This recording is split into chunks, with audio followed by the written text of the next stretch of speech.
pense que je suis une personne. Mais ce que Dieu a mis en moi, ce n'est pas Élisée que vous voyez. C'est lui-même Dieu qui opère dans l'homme. Voilà pourquoi nous allons continuer notre enseignement. Nous allons parler de Peniel. Quand on parle de Peniel, Peniel, qu'est-ce que signifie Peniel? C'est la face de Dieu. C'est la face de Dieu. Jacob dira, j'ai combattu avec l'Éternel. J'ai combattu avec Dieu. J'ai vu Dieu face à face. Mais je ne suis pas mort. Mais il a épargné ma vie. Je suis vivant. Bien aimé, la Bible ne se contredit pas. Or, la Bible nous dit, personne ne peut voir la face de Dieu. Personne ne verra la face de Dieu. Si tu vois la face de Dieu, tu dois mourir. Si tu vois la face de Dieu, tu mourras. Mais Jacob nous dira, j'ai vu la face de Dieu, mais il a épargné ma vie. Je suis en vie.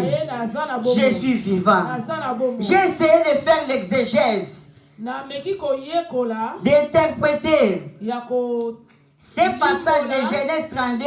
Nous allons prendre nos Bibles. Genèse 32.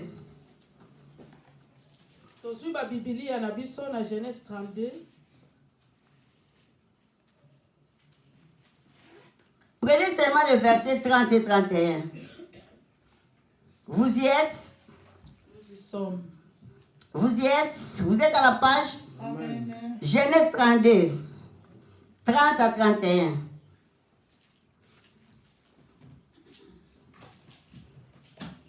J'ai lu au nom de Jésus. Amen. Je ne sais pas si c'est la même version. Jacob appela ce lieu du nom de Peniel, car, dit-il, j'ai vu Dieu face à face, et mon âme a été sauvée. Le soleil s'est levé lorsqu'il passa Peniel. Jacob boitait de la hanche. Amen. Amen. Nous allons prier. Père, nous laissons la parole entre tes saints. Nous voulons t'écouter, Seigneur. C'est vrai, tu nous as promis durant ces 3 mois que tu vas accomplir nos promesses. Tu vas accomplir nos prophéties. Tu vas essuyer nos larmes. Tu vas nous donner la paix. Tu vas transformer nos vies. Nous voulons qu'à travers cette parole, que Seigneur, tu puisses opérer tes miracles. Que ta main puisse toucher tout un chacun de nous. C'est lui qui sera connecté. C'est lui qui sera sensible. C'est lui qui aura la foi. Qu'il reçoive quelque chose cet après-midi. Au nom de Jésus de Nazareth.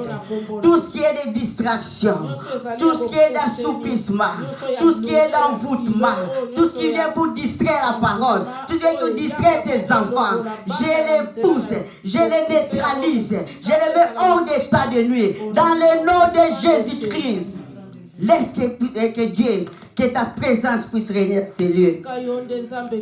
Laisse que tes saints anges puissent prendre contrôle, Seigneur, dans ces lieux. Règne, Seigneur. Règne, Maître. Dans le nom de Jésus, nous avons ainsi prié. Alléluia. Amen. Je crois que nous avons commencé notre thème. On a commencé depuis le mois d'octobre, nous allons enchaîner. Nous avons parlé de Jacob. Parce que quand on fait l'exégèse, pour faire l'interprétation d'un texte, on se pose des questions. La première question que tu dois te poser, on parle de qui? Si tu passes à la deuxième question, pourquoi on parle de cet homme? Dans le pourquoi. Après, tu vas passer dans le lieu où se déroule cette histoire. Et puis tu vas passer dans le pourquoi. Pourquoi cet événement? Pourquoi c'est passé comme ça? C'est ce que nous avons commencé. On a parlé de qui? Quand on parle de l'échelle de Jacob, escalier à Jacob. Donc on parle de Jacob. Là je vais plus reculer. On a beaucoup parlé Jacob. Sa naissance, Comment est-ce qu'il est né? Il était jumeau avec son frère. Comment est-ce qu'il a volé les droits d'aînesse? Et qu'est-ce que signifie Jacob? Quand on parle de Jacob, on a dit que le mot signifie escroc, qui signifie voleur. Mais comment est-ce que Dieu l'a changé en Israël? Quand il est arrivé au lieu de Luz, quand il s'est couché, il a vu une révélation, les anges qui montaient, qui descendaient. Quand il s'est levé, il a transformé ce lieu-là. Ce n'était plus Luz, c'était maintenant Bethel. Quand on parle de Bethel, c'est la maison de Dieu. Là, nous avons passé au début, donc le chapitre 32, le premier verset, jusqu'au verset 5. Là, on a parlé de Manahaïm. Parce qu'on a dit qu'on ne peut pas parler de Peniel sans parler de Manahaïm.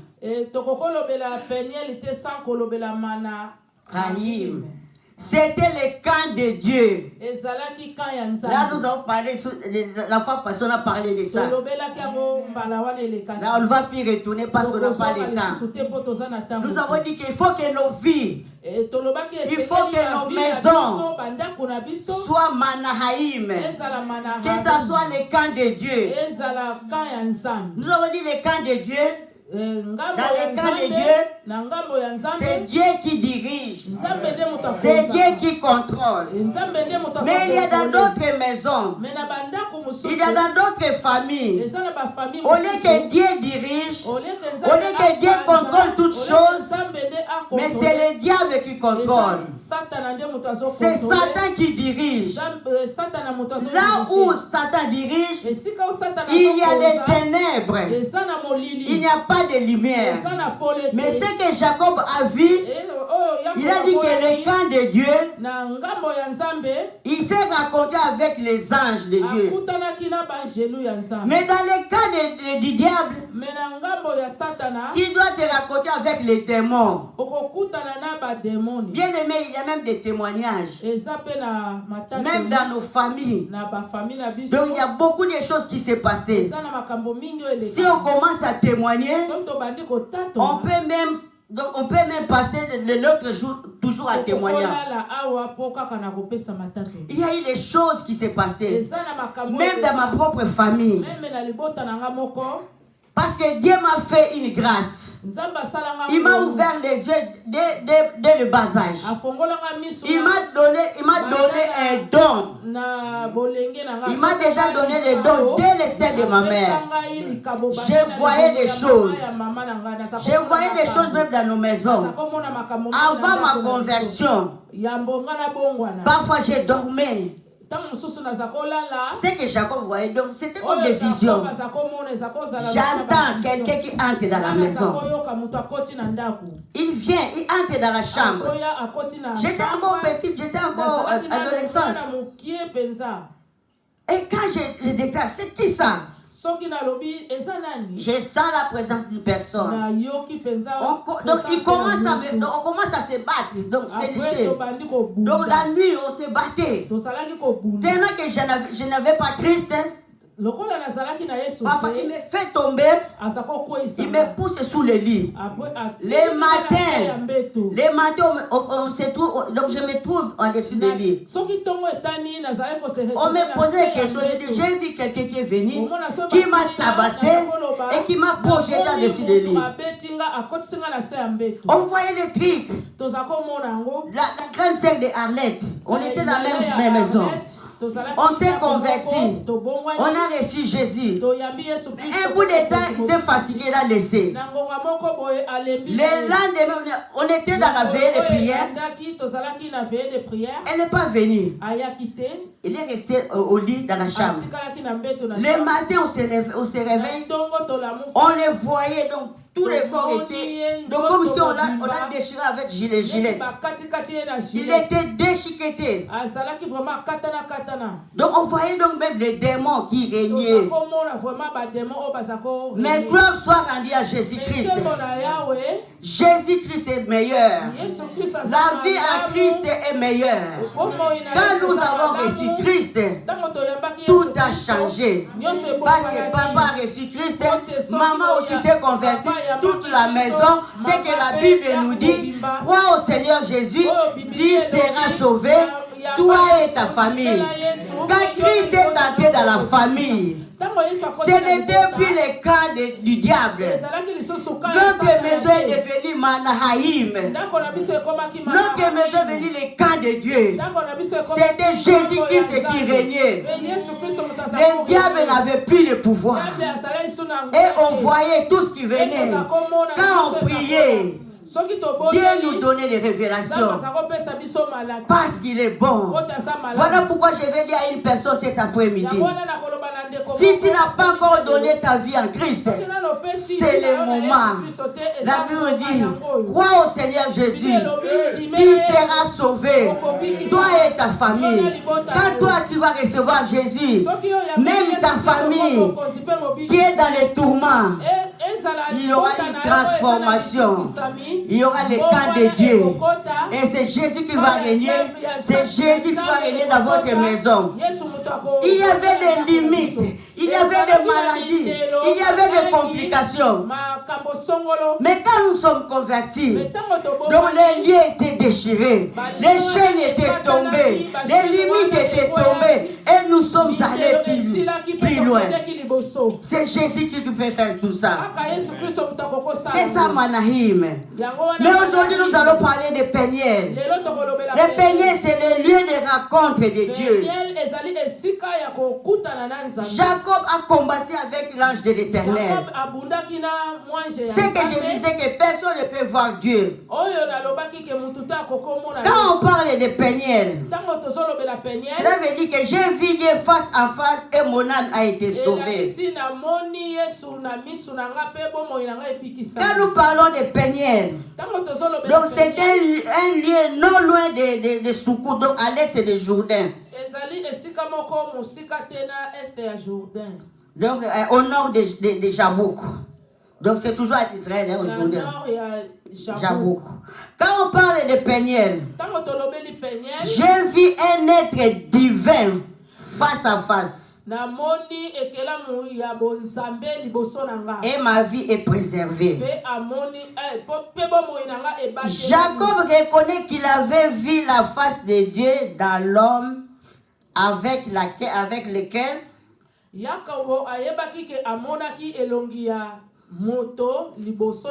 un homme divin avec laquelle il avait lutté. Et il s'étonne de sa vie qui a été épargnée. Je vais expliquer ici. J'ai dit que personne ne peut voir Dieu et rester en vie. Voir Dieu face à face comme ça, tu ne peux pas vivre. Mais j'ai fait l'exégèse, l'interprétation. J'ai lu encore des Bibles. J'ai lu des bouquins. J'ai lu des dictionnaires bibliques pour comprendre comment est-ce que Jacob a vu Dieu face à face. Et il est resté en vie. Et puis j'ai eu la réponse. J'ai eu la réponse. On dit qu'il a combattu avec un être divin. J'ai même des photos, je vais vous montrer même à la fin. Quand on parle de l'ange de l'Éternel, donc l'Éternel c'est Dieu lui-même. Mais ce n'est pas Dieu lui-même donc en face comme ça. Dieu dans l'homme divin. Donc Dieu dans l'ange. C'est lui qui a l'idée avec Jacob. Bien aimé, je vais dire à une personne. Toi tu t'attends les miracles, que Dieu descende pour opérer les miracles dans ta vie. Mais je vais te dire cet après-midi, c'est lui qui te dirige. Donc les pasteurs, les leaders de l'église, ce sont les anges de l'Éternel. Les anges que Dieu a élevés. Si tu ne crois pas en lui, tu passes ton temps pour rien. Tu passes ton temps pour rien. Parce que si nous lisons à l'Apocalypse, l'Apocalypse dit, la révélation que Jean a vue, on dit que écrit à l'âge de l'église de Laodicée, écrit à l'âge de l'église de Pergame, écrit à l'âge de l'église. Quand on parle écrit à l'âge, ce n'est pas un ange avec des ailes. Ce sont des leaders, des pasteurs, ceux qui dirigent les églises, les gens, donc, les serviteurs et les servantes de Dieu, les gens donc ceux que Dieu a élevés. Ce sont les anges de Dieu. Si tu as besoin d'une bénédiction, tu dois passer par les anges de l'Éternel. Mais si tu ne crois pas à l'ange de l'Éternel, comment est-ce que tu auras les miracles? Parce que ici Jacob a combattu. Donc c'était un homme divin, mais c'était avec notre corps. Il a combattu avec Jacob. Mais tellement que Jacob avait compris, et il a cru, et à la fin il a dit, permettez-moi, est-ce que tu peux me dire ton nom? Et puis il dit que je ne te laisserai pas jusqu'à ce que tu vas me bénir. Pourquoi il a dit cela? Il était un homme, mais qui incarnait Dieu en lui. Comme il a compris, il a crié à cet ange. Il a dit que je serai béni à travers cet ange. Je ne te laisserai pas jusqu'à ce que tu me bénisses. Au lieu que l'ange lui donne son nom, mais l'ange ne lui a pas donné le nom. L'ange lui dira, il lui pose encore des questions. Il lui pose la question, quel est ton nom? Il dit que mon nom c'est Jacob. À partir d'aujourd'hui, désormais à partir d'aujourd'hui, on t'appellera plus Jacob. Tu es devenu Israël. C'était la bénédiction. Une bénédiction. Donc que Jacob a eu. Ce que nous avons lu ici, le verset 30-31, on dit que avant que le soleil s'élève, Jacob traversa le Jourdain. Il a traversé cette rivière en boitant. Donc il a combattu toute la nuit. Il a eu la victoire. Il a eu la bénédiction. Il a fallu qu'il traverse maintenant. Quand Jacob avait traversé le Jourdain, il n'était plus Jacob. Il n'était plus Jacob. Il est devenu Israël. Voilà, aujourd'hui je vais dire à une personne, je crois que c'est ma dernière intervention pour ce mois de décembre. Celui qui va croire que l'ange de l'Éternel ici à Alicia, celui qui croira que Dieu a élevé un ange de l'Éternel ici avant décembre, tu vas glorifier ce Dieu, tu vas témoigner ce Dieu qu'il est vivant, il agit, il va créer la différence dans ta vie.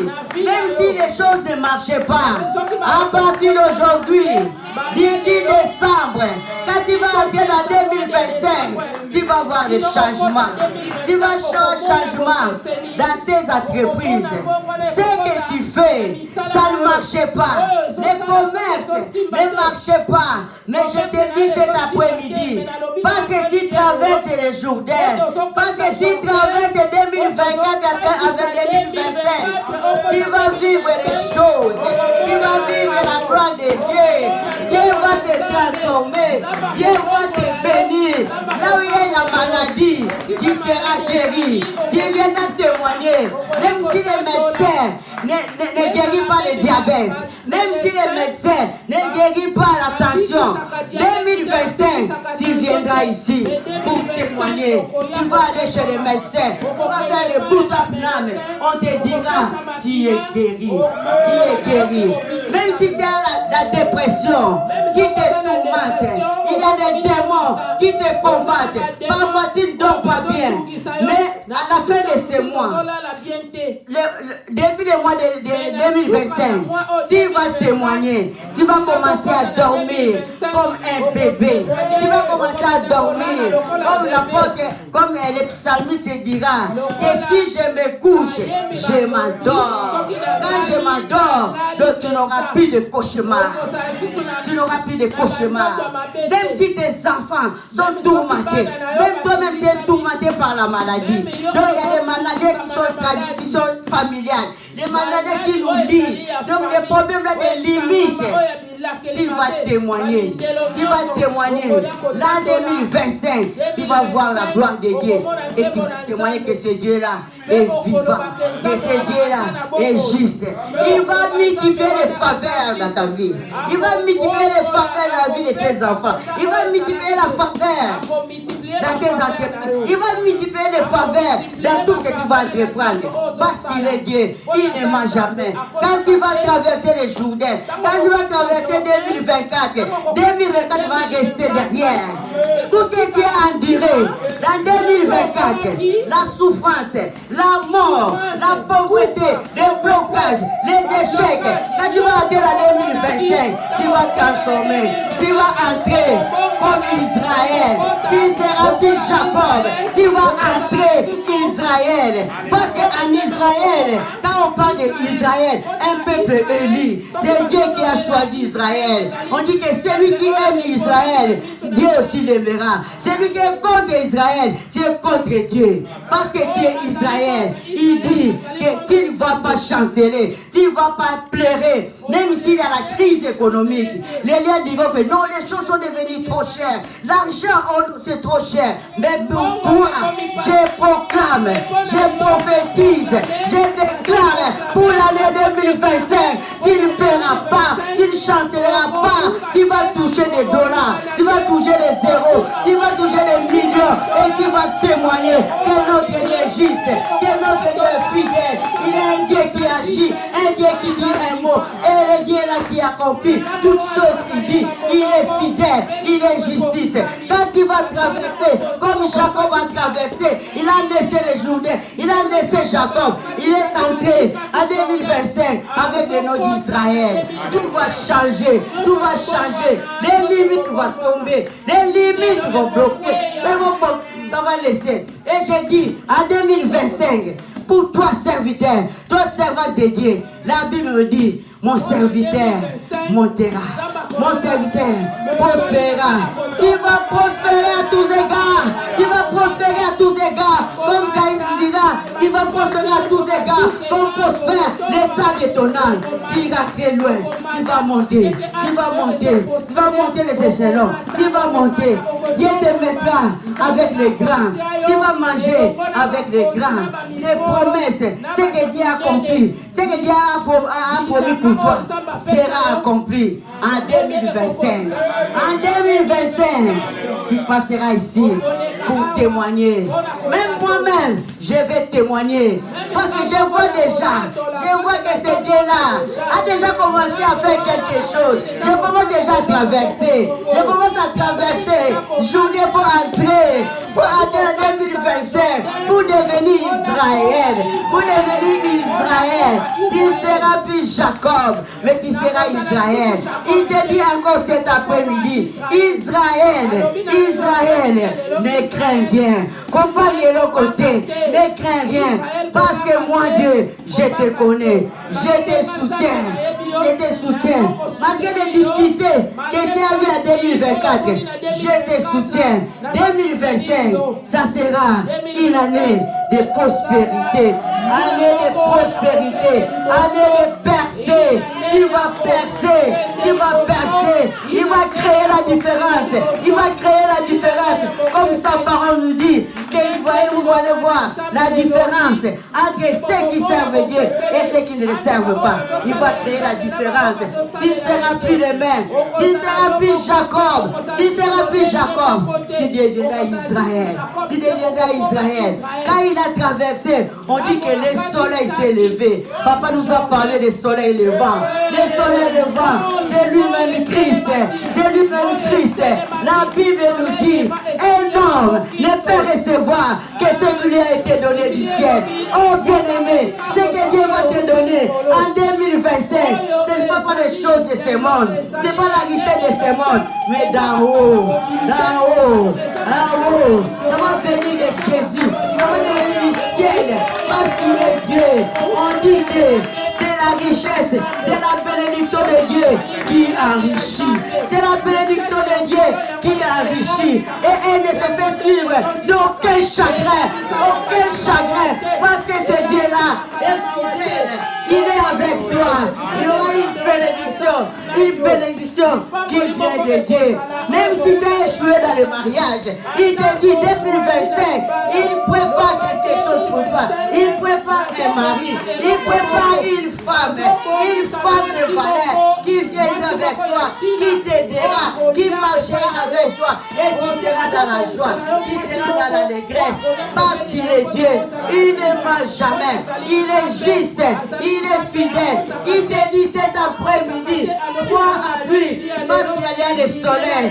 Les soleils qui s'élèvent. Les soleils qui s'élèvent. Quand le soleil s'élève, il vient pour éclairer. Si le soleil s'élève, c'est pour dissiper les ténèbres. Pour dissiper les ténèbres. Il te dit cet après-midi, quand tu vas traverser le Jourdain, quand tu vas traverser 2025, quand tu vas laisser 2024 pour entrer dans 2025, il dit que les ténèbres ne régneront jamais, ne régneront plus jamais, et ne régneront pas toujours, ne régneront pas toujours dans ta vie. Les ténèbres seront dispersées parce que devant la lumière, il n'y a pas de négociation. Devant la lumière, les ténèbres ne négocient jamais, ne négocient jamais parce que notre Christ est la lumière, et la lumière du monde. Il va t'éclairer, il va t'éclairer. L'année 2025, tu vas entrer avec la lumière, tu seras éclairé. La maladie là qui te tourmentait, ça va rester, ça va rester. Laissez les morts qui viennent toujours dans votre famille. Il y a des décès parce qu'il y a d'autres personnes qui sont coincées. C'est que j'ai dit que les camps là du diable. Donc il y a des morts, donc il y a la maladie, donc il y a des problèmes toujours, des blocages. Mais 2025, ça va rester derrière. Ça va rester derrière. Ça sera une année de succès, une année de victoire, une année de gloire, parce qu'il ne ment jamais. Il est juste, il est fidèle. Les dieux de Dieu. Alléluia. La lumière s'est levée. Et Jacob a traversé. Quand il a traversé, il était plus Jacob. Il est devenu Israël. Quand il est passé de l'autre côté, même son frère Esaü l'a vu. Donc il n'a pas reconnu. Là, ce n'est pas Jacob là qui était escroc. Ce n'est pas celui-là qui m'a escroqué. Non, il est devenu notre nouvelle. Il l'a embrassé. Il l'a embrassé. Et ça, c'est mon frère. C'est mon vrai frère. C'est Israël. C'est lui qui me combattait. C'est lui qui m'a volé. C'était Jacob. Mais ce que je vois devant moi, c'est Israël. Je l'embrasse. Je l'embrasse. Je l'aime. Parce qu'il est devenu une nouvelle créature. Voilà pourquoi la Bible nous dit, c'est lui qui est en Christ, il est une nouvelle créature. C'est lui qui est en Christ, il est une nouvelle créature. Les choses anciennes sont passées. Voici, il est devenu donc une nouvelle créature. Toutes choses sont devenues nouvelles. Toutes choses sont devenues Israël. Voilà, Jacob est resté de l'autre côté du bord de la mer. Mais maintenant, c'est Israël qui est sorti. 2025, 2025, nous avons besoin d'Israël. 2025, nous avons besoin de femmes qui seront des Israël, qui vont soutenir l'œuvre de Dieu, qui vont se donner à Christ. Parce que la Bible dit que donc, tout Israélite n'est pas enfant de Dieu. Il y a des descendants de Dieu. Il y a aussi des Israélites qui ne sont pas descendants de Dieu. Prenons Romains 9 pour terminer. Romains chapitre 9. On va voir, on parle de quel Israël?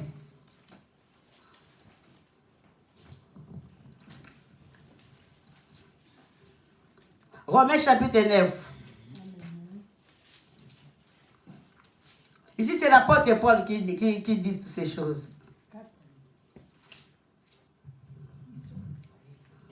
Tu vois, restauration, l'accueil d'Israël à la justice de Dieu. Israël et la promesse. Ça, donc, c'est les titres chez moi. Qu'est-ce que l'apôtre Paul dira ici? J'ai dit la vérité en Christ. Je ne mens point. Romains 9, je commence par le verset premier. Allons lentement. J'ai dit la vérité en Christ. Je ne mens point. Ma conscience m'a rendu témoignage par le Saint-Esprit. J'éprouve une grande tristesse et j'ai dans le cœur un chagrin continuel, car je voudrais moi-même être anathème et séparé de Christ pour mes frères. Quels sont ces frères-là? Mes parents, selon la chair. Mes parents qui sont selon la chair, verset 4, qui sont les Israélites, à qui appartiennent 1. L'adoption, 2. La gloire, 3. L'alliance, 4. La loi, 5. Le culte, 6. Les promesses, 7. Et les patriarches, et de qui est ici, selon la chair, le Christ qui est au-dessus de toutes choses, Dieu béni éternellement. Amen. Ici, c'est l'apôtre Paul qui dit. On va continuer. Donc, il se souvient comment il a persécuté les enfants de Dieu. Parce qu'il se croyait israélite. Lui et sa famille, quand les apôtres faisaient l'œuvre de Dieu, ils voyaient que non, ils ne sont pas dans la vérité. Donc il faut les tuer. Il les a tués. Nous connaissons l'histoire de Paul. Comment il s'est rencontré avec Jésus dans l'acte 9. Et comment est-ce qu'il s'est transformé. Maintenant il regrette. Parce qu'il a fait cet acte-là. Donc il pouvait même mourir comme ça sans Christ. Être anathème. Oh, être vrai israélite. Il y a des promesses. Il y a des avantages. Même ses parents qui étaient des Israélites. Mais inconscients. Ils étaient ceux qui étaient. Ils croyaient que les chrétiens étaient des anathèmes. Et donc ils ne croyaient pas à un vrai Dieu. C'est eux qui avaient un vrai Dieu. Parce que jusqu'à présent, ils attendent leur Messie. Pour eux, le Messie n'est pas encore arrivé. Donc les Juifs, il y a d'autres Juifs qui attendent le Messie jusqu'à aujourd'hui. Donc ils ne croient pas à notre Dieu. Mais Paul avait compris. Parce qu'il a vu Jésus. Donc il a vu Jésus. C'est ce qu'on dit que Pénuel, donc la face de Dieu. C'est le lieu de la rencontre de Dieu. Bien aimé, c'est lui qui s'est croisé les chemins avec Christ. C'est lui qui a vu Dieu. Il ne doit pas rester le même. Tu ne resteras pas le même. Il faut qu'il y ait un changement. Chacun de nous a son péniel. Chacun de nous a son péniel. Moi, je vais témoigner dans mon péniel. Je sais que j'étais dans le monde. J'ai marché comme je voulais. Même quand l'évangile est venu dans notre maison, les papas Steve commençaient, ils chantaient, ils priaient. Donc chaque 6 heures, il y avait culte dans notre parcelle. Mais tellement que j'aimais le sommeil. Donc je dormais. Là on prie, moi je dormais. Mais un jour, donc il y avait des tam-tams qui battaient là-bas. Il y avait des louanges là-bas. Moi je dormais. J'ai vu à travers ma fenêtre un être qui était habillé en blanc. Donc il y avait la lumière qui me frappait. Il y avait le vent qui coulait. Mais je n'ai pas vu la face. Je n'ai pas vu la figure. J'ai vu des pans, des vêtements. Un homme tout en blanc qui me donnait la main, qui m'a appelé par mon nom. Il dit, ma fille, donne-moi ta main. Donne-moi ta main. J'étais au lit. J'ai tremblé. J'ai transféré. J'ai transpiré. J'ai tremblé. J'ai soulevé ma main. J'ai soulevé ma main. Qui tremblait. Quand il a touché ma main, je me suis sauté. Et je suis sorti directement. Ils n'ont pas compris, donc je suis venu directement sur le banc. Et j'ai commencé à louer. Parce que ce que j'ai vu là-bas, je ne pouvais même pas supporter. Je suis venu. J'ai commencé à adorer. J'ai commencé à prier. Et à partir de ce jour-là, 6 heures, j'étais là. 6 heures, j'étais là en prière. Même à 4 heures, il faut se réveiller pour prier. Parce qu'on faisait une prière, moi, Francis connaît ça. Parce que nous étions à diagonale, nous, numéro 21, nous, numéro 21, 18 et numéro 21. Et ils étaient là avec la sœur Pauline, avec papa Mira, papa Sylvie, et pasteur Ndala ne sortait même pas. Chez moi, donc c'est moi, pasteur Jean-Jacques et notre grande sœur, José. À partir de 4 heures du matin, donc on s'est levé, on commençait à prier, donc à haute voix. Là-bas, et ils prient, nous attendons. Nous aussi de notre côté, quand nous prions, ils attendent. Donc c'était les feux qui sortaient dans les quartiers. Et à côté de nous, il y avait notre voisin qui était aussi chrétien. On les dérangeait. Parce que nous sommes convertis. On s'est transformés. On n'était plus dans le monde. C'était une nouvelle vie. C'était la chaleur. Une transformation totale. Et à ce moment-là, c'était à 85. Hein? Vous avez écouté ce jour-là de ma consécration, le parcours. C'est à 85. Les choses que je vous dis. C'est à 85 que j'ai vu la main de Dieu, que j'ai vu la présence de Dieu. J'étais une fille qui était un peu bouillante. Mais à ce moment-là, parce que c'était le moment de réveil. Notre modèle, c'était Bethel, l'église Bethel. Il faut attacher, il faut mettre le foulard. Pas de maquillage. Pas de boucle d'oreilles. Pas de quoi, rien. Donc, la même semaine-là. Donc, les gens, même à la maison, ne me comprenaient pas. Donc, il y avait une transformation totale. Arlette était bébé. Toi, tu étais même pas là. Donc, il y a une transformation totale. Les gens se disaient, et cette jeune fille, qu'est-ce qu'elle a fait? Qu'est-ce qu'elle a vu? On prenait même des Bibles. Moi et maman française le connaît, maman Chantal, la sœur Chantal, et la sœur Vitaline. On était à 3. Les jeunes filles attachées, sans maquillage, sans boucle d'oreilles, avec nos Bibles, de maison à maison, pour évangéliser, pour prêcher la bonne nouvelle. On ne se voyait pas. nos beautés, notre jeunesse, on a tout laissé. C'est ça le brisement. C'est ça traverser. Quand il traverse le Jourdain, quand il traverse, c'est la conversion totale. C'est la transformation totale. C'est ce qu'on appelle la métamorphose. Donc quand tu vois une chenille, tu vois les papillons. Les peka papillons. Les peka binzo, là les peka. Donc cette transformation-là, c'est ce qu'on appelle la métamorphose.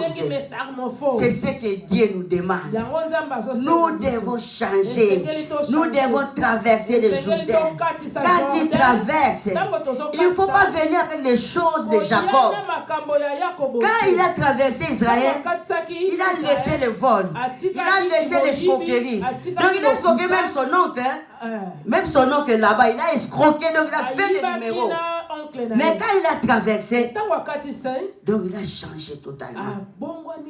Et à partir de là, si tu commences à lire la Bible, à partir des versets 33, 34 et 37, entre Exode, tu parcours la Bible, même les psaumes. Là où on parle d'Israël, ce n'est plus Jacob. Donc un être nouveau. Un changement total. C'est ce que Dieu te demande. Tu es venu en Christ. Tu viens seulement avec l'apparence. Mais au-dedans de toi, Dieu ne voit pas l'apparence. Il a besoin de l'intérieur. Nous devons lui donner notre intérieur, nos cœurs. Parce que quand moi j'ai vu Peigneur, j'ai vu Jésus apparaître devant moi, il m'a dit que ma fille, donne-moi ta main, donne-moi ta vie, donne-moi ton cœur. Tu dois donner ta vie, tu dois donner ton cœur, tu dois donner tout qui est en toi. Donne ça à Christ. Et 2025, tu verras des prodiges, tu verras des changements. Tu verras que ce Dieu-là est vivant. Il ne ment jamais. Il ne veut pas que tu puisses toujours marcher dans le péché. Il ne veut pas que tu vives toujours dans le péché. Mais le désir de Dieu, laisser le péché, venir vers lui, avoir la vie éternelle. Il veut mettre quelque chose en toi. C'est son esprit. Il dit que je mettrai mon esprit en toi et tu vivras. Cela veut dire, si tu as l'esprit de Dieu, même si tu meurs aujourd'hui, ce corps peut mourir. Parce que la Bible nous dit, c'est la chair, ça doit réduire. C'est la chair. Donc la terre, donc la poussière. C'est la poussière. Ça va rentrer dans la poussière. Mais ton esprit, si tu as donné ta vie en Christ, même si tu meurs aujourd'hui, tu vivras toujours. Parce que la Bible nous promet, mais au cri de quand le Christ descendra, reviendra, ceux qui vont monter en premier lieu, ce sont ceux qui sont morts en Christ. Ça veut dire, si tu meurs en Christ, tu te reposes. Tu te reposes. Et tu attends. Les jours là, tu vas t'élever. Tu seras ressuscité. Tu vas aller à la gloire de Dieu. Tu ne seras pas mort. Mais si tu es mort dans les péchés, tu seras à la proie du diable. Donc, si quelqu'un meurt, donc s'il est mort en Christ, donc il ne va pas. Donc je me suis endormi, j'ai vu, il est venu, il m'a tué, il m'a battu, il m'a fait ceci, cela. Si quelqu'un meurt, il est déjà surtout en Christ, donc à qui kopema. S'il était avec Dieu, même le diable, Azan a droit de bembenaye, abimisa yango. De prendre ton corps pour les parce que quand Jésus il est parti même au séjour de la mort. Pour libérer les saints. Quand il le jour de la résurrection, babimaki na Jérusalem, batambolaki ke baza en vie, baza kopema. Yapona webso ndeko, kufa na Yesu. Kufa na Yesu. Aimer mourir avec parce que so ka tie esprit na kati na yo. Donc tu continueras toujours à vivre. Malgré que nous autres kozonga na mabele. Malgré ce corps rentrera dans les terres. Changeons nos vies. Changeons nos vies. Venons vers Dieu. Venons vers Dieu. Si tu n'as pas encore donné ta vie en Christ, ou bien tu es un pied dedans, un pied dehors, c'est l'état. Il te dit aujourd'hui, il a des bonnes choses qu'il a préparées pour toi, pour l'année 2025. Il a préparé des bonnes choses. Là où ça ne marche pas, il te dit de t'humilier, de rentrer vers lui. Il a ouvert ses bras pour t'accueillir, parce qu'il est un Dieu qui est miséricordieux, riche en bonté, là à la colère, riche en bonté, un Dieu miséricordieux. Il dit, si mon peuple est évoqué mon nom, si m'il prie et cherche ma face, si se détourne de ses mauvaises voies, je pardonnerai son péché. Je pardonnerai son péché et je guérirai son pays. Même la maladie qui te tourmente, quand tu rentres vers Dieu, il va te pardonner, il va te guérir. C'est ce que Psaume 103 nous dit. C'est lui le Dieu qui guérit toute maladie, qui pardonne toute iniquité. Il est là pour pardonner toutes nos iniquités et pour guérir toutes nos maladies. Mais il te dit seulement cet après-midi, viens vers moi, je te donne ma main, j'ai besoin de toi, je vais transformer ta vie, je vais transformer ton esprit, je vais transformer ton foyer, je vais transformer ta famille, je vais transformer tes frères et tes sœurs, je vais transformer ta mère, tes parents, je vais faire tout pour toi. Mais ce que je te demande, donne-moi ton cœur, donne-moi ton cœur. Parce que j'ai un plan de bonheur. Un plan de bonheur pour l'année 2025. Pour toi. Nous allons nous mettre debout. Et nous allons prier, Seigneur.